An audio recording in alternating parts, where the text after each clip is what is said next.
Thanks very much, Mr. Speaker. Mr. Speaker, for reasons I will never understand, in the last budget, the Matching Grant Community Spirit Program and the Summer Temporary Employment Program, or STEP, were both eliminated.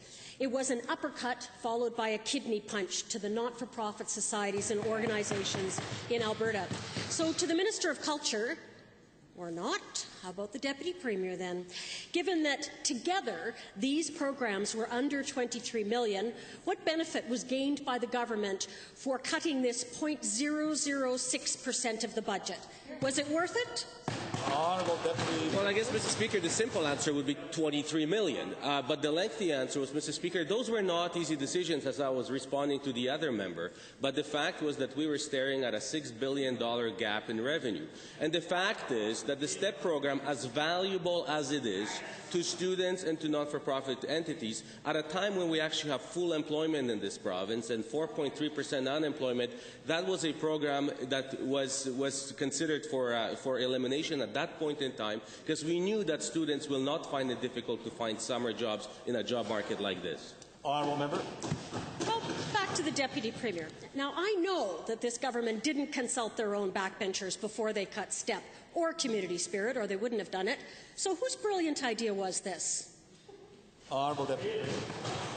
Well, Mr. Speaker, I'm not sure how their caucus works, although one can draw conclusions just by watching them, but this caucus works in unison.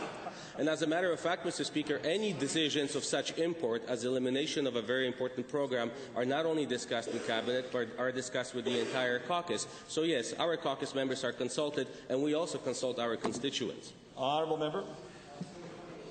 I doubt that. Mr. Speaker, given that the Community Spirit was the only non-restricted grant available for government, how does the government foresee these organizations moving forward with only strings-attached allocated funding? How do they pay for developing talent, retaining staff, maintaining infrastructure, building new infrastructure?